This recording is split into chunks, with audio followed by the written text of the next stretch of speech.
Now let's talk about European football. You've had a very difficult journey through playing in Europe. How did your European adventure begin? My European adventure started in KVO Stende. In I Belgium? in Belgium, yes. I got the offer when I was with under 23 team because after the tournament, I joined the under Oh, 23 okay. team. Yes, after the under 20 tournament, so I joined the Under 23. under 23 team. So I got the offer with my then manager. From there, it was like a loan deal. Oh, okay. You know, Loan deal from Plateau United. no, from my yes, from it wasn't from my. It Okay. was like an academy. Okay, in Nigeria. Yes, Okay. so owned by my Yes. agent, my then agent. So the deal was a 1 year loan deal, and then I was there for 1 season. My first game, I scored. You know, after that game, I think there was problem between KVO Stende and my team. Okay. In Because Nigeria. yes, because they were asking too much, and for a young player who hasn't shown himself in Europe, they didn't want to, pay that amount of money. They didn't want to take that They risk. didn't want to take that risk. So yeah, exactly. So I had to sit on the bench a lot of times and train with the second team. It was really a tough journey for me. A young boy who had potentials. Who have potentials, who wants to show himself, who wants to play. All I was thinking then was to play, not even the financial aspect of football. I didn't even pay more attention to be rich or to. You were just happy to have the opportunity to play football. As a young boy who have always aspired to play in Europe, with that kind of opportunity, you're always thinking about, having game time, and it was heartbreaking for me to, be faced with that kind of tragedy. At the end of the day. Tragic. Yes, of course. It was, yeah, it was because it was really heartbreaking because, I want to play, Yeah, but at the end of the day, things didn't work out well. Even before I came to Europe, the coach, Samson Siasia, called me and said I shouldn't go. Oh, he said he advised you against it. Yes, that I shouldn't go because of the Olympic game. Okay. That if I go, there's a big chance. Maybe you can get better offers. Yes, and also there's a big chance that I won't play in the Olympics because there was a tournament, a pre-tournament before the Olympics. Okay. Yeah, so I was so adamant. I took the offer, and after the deal, after the whole situation with, what my then agent and the club were, the agreement didn't turn out well for me, so I had to go back and join them, in camp. So I came back to Nigeria. Then I got an offer to, join the, I think, second division in Belgium. Name of the club, It's which year? Roeselare. So from your same agent, right? Yes, for my agent. So all hopes high. I was expecting something Better. and okay, I didn't have any other Option. So I had to take that offer. And so you applied for a visa? Yes, I applied for a visa, and I got a 4-year contract. And Roeselare was a very small team. I was earning less than 2,000 euros, and I still have to pay house rent. I still need to get car or some way to be mobile to take me to training.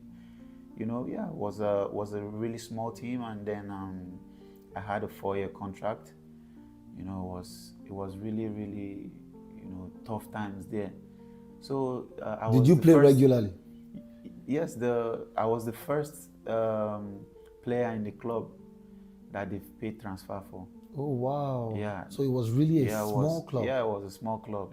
They brought me to help the team, for promotion. Actually, my first year, we got to a stage whereby we could fight for promotion. you know. Then it got to the stage whereby there were, you know, a lot of chaos because I was still young and naive. I didn't know a lot about contracts. Football. Yes, I didn't know a lot about contract. I had contract with your agent, with my then agent, which I don't want to mention his name. Of course. I have a contract for, you know, a life contract, you know. So, you know, I didn't know a lot about.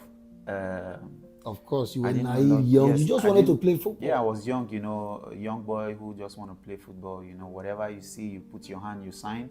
You know, my only joy then was to see myself, you know, playing in Europe and playing football. You know, I didn't care about the monetary aspect, the contract, or what I was going into. So yeah, after the second year, I started, you know, mingling with a lot of football players. You know, started educating myself. You know, started knowing the rules and regulations that is guiding footballs. You know. So I think someone now saw the contract and told me that this contract is illegal. So that gave me confidence. You know, just to cut this story short, I don't want to, you know, ponder much on it. So it got to the stage whereby I had to, like, you know, find my path. You know, I started having problems with the agent I was working with, and then the owner of the club, knowing fully well a woman, I guess. Yes, I remember. I think she's a woman. Yes. Yeah. So she's a Chinese lady. Wow. Okay. Yeah. So she now, you know, the last 2 seasons of my contract, she now came and said she want to take me to China for the same amount. For the same salary to go and play. Yes, you understand. To go and play in China. Yeah, for that, you know, at that age, you know. And did you accept it? You know, and you know that whole thing messed me up because I was young, naive, and I didn't have where to go to. I don't even nobody have to help nobody to help, nobody to advise, nobody to, you know. So when I started mingling with both the Nigerian players and the players there in Europe, you know, the confidence grew. So it got to the stage whereby she said, last season before your contract expired, yeah, she said if I don't accept the contract, that I will not play. That was one of the most difficult time of my life. Whoa. You know, I had to, like, you know, every night I would be crying alone as a young boy. You know, I won't be able to sleep. You know, I was seriously devastated. You know, so it got to the stage whereby, you know, I had a second meeting with her. You know, I was like, fuck it, whatever wants to happen. You know, there's thin line between failure and success. So I said to myself, whatever wants to happen, let it happen. I wrote a letter to my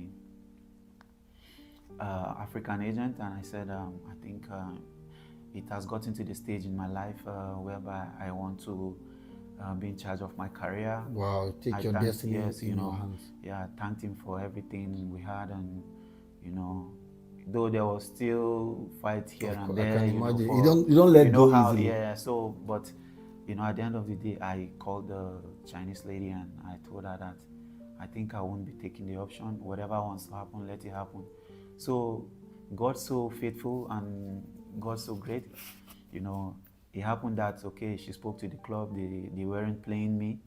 So it got to the stage whereby the only thing then that was giving me joy was the gym. You know, because I'm someone who going to the gym, working out, like taking care of myself.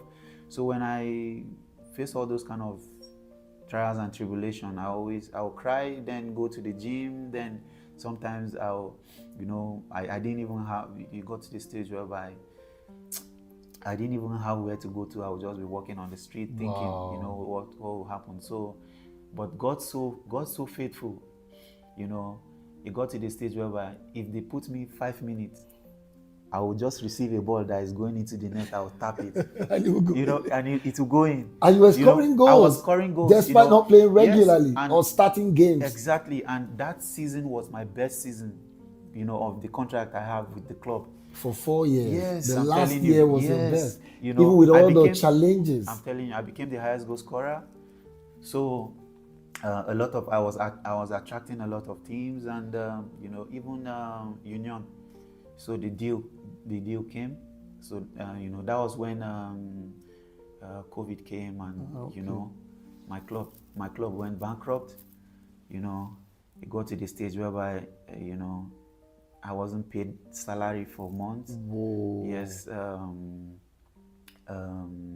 My apartment. You couldn't pay for your apartment? Yes, I couldn't even pay for my apartment. No car. COVID came, and my resident permit was supposed to expire, I think, 1 month before the contract. Whoa. Because of course, contract tied to the permit. Yes. So before the contract expired, so I had to, I want to give a big shout out to my brother and friend Dennis. He played a big role, at the end. He played a big role at the end of it all. He helped me, financially. Wow. But you cannot depend solely on someone. You have to still find your way. Yeah. Yes. So I was in a hotel one day crying during that period, and then I don't know, I was so devastated that it was like that week that my resident permit will expire. I don't have anywhere to go. I don't even know, who to call. All the clubs that were, looking for me then, they had to stop because all club was on pause because of COVID. Yeah. So I went to the Tribune to, make a complaint that I want to renew. He said, no, I need to go back to Nigeria.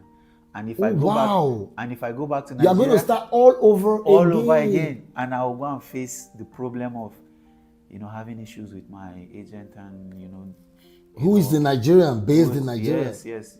So it would have been fucked up for me.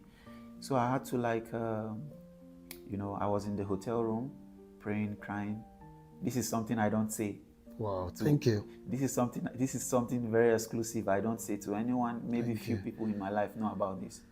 I was in a room one day, a dark room, no light, praying, crying to God.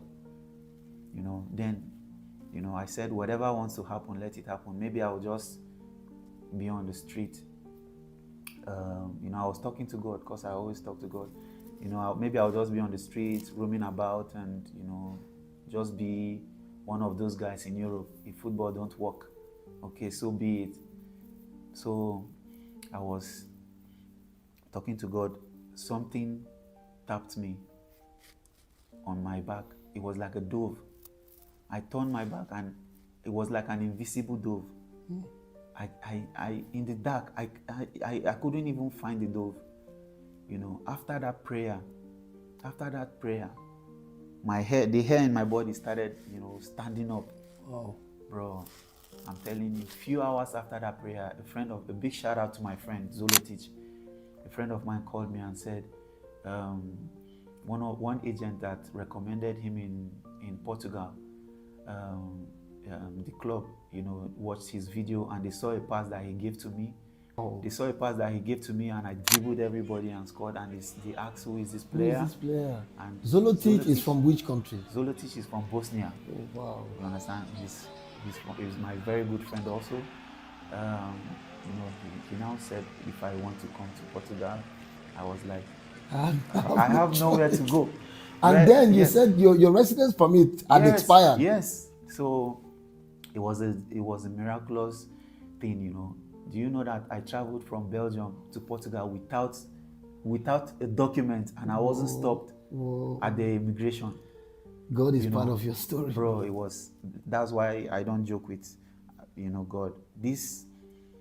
That whole scenario that whole situation made me realize that there's truly God. There's nothing in this world that will make me doubt the existence of God because of that situation. Till today, I don't know. Anytime I reminisce about the dove tapping me, That's it very gives me spiritual. goosebump. It gives me goosebump. Bro, I'm emotional right now. Honestly, because I think that's God. That's God trying to tell me from that time upward, I've been on an upward trajectory. My life has been smooth, and all I can say is God is amazing. Let's talk about Casa Pia. Yeah. Because it looks like that was the turning point. Yeah.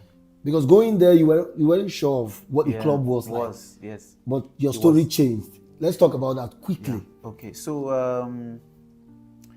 after the deal was done in Portugal, I signed my deal with Casa Pia. It was a really small club in Lisbon. They were in second division. For the past 100 years, they've not, promoted to the first division. So when I came, I changed a lot. Whoa, you changed the story of the club.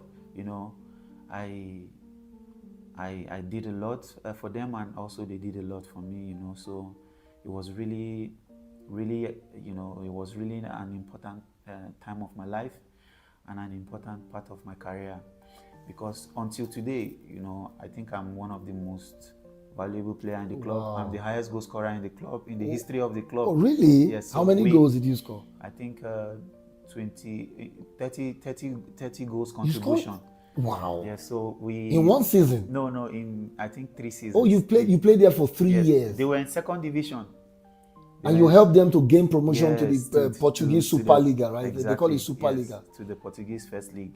Oh, wow. Yeah, so from there, you made a mark there. Yes, that was like the turning point in my life, and it got to the stage whereby I